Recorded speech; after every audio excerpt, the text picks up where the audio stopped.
Good morning. Thank you for tuning into the Halacha Review Minute for Friday, November 20th. We've been talking about Seudah Shlishit. We've been talking about the idea of Lechem Mishnah at Shalosh Udas. The next couple of remarks, interesting. The Ramah, Rav Moshe Isserles, writing for Ashkenazim, says it's customary not to learn after Mincha. In other words, you don't go sit with a Gemara somewhere and learn.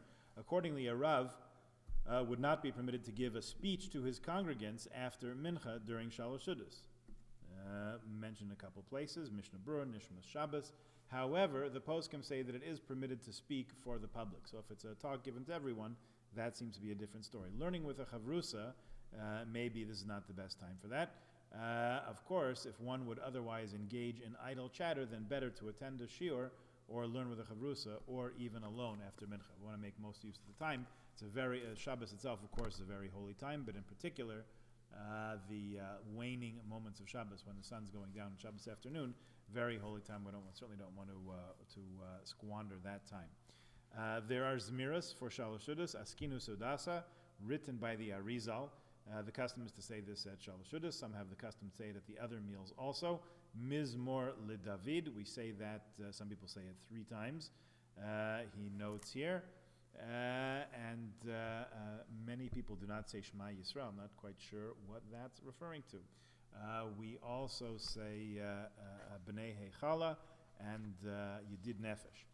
Okay, eating Shalosh Udas without lights is the next topic.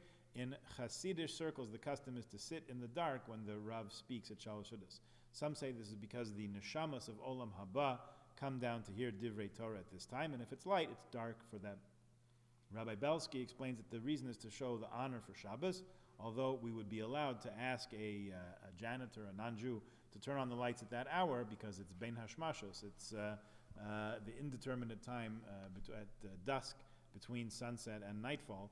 We still keep the lights off to demonstrate that we want to honor Shabbos and not, even when it's permitted, to have someone do a malacha to turn on lights for us.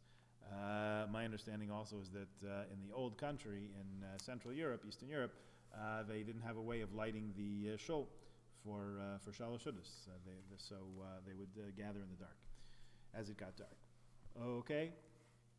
You know what? We'll pause there and we'll continue with Birkat HaMazon and the last points of Shalosh Udas after Shabbos. Mir Hashem. So I'll just remind you that candle lighting this afternoon is 4:35 p.m. Mincha and Kabbalat Shabbat 4:40, 20 minutes to 5.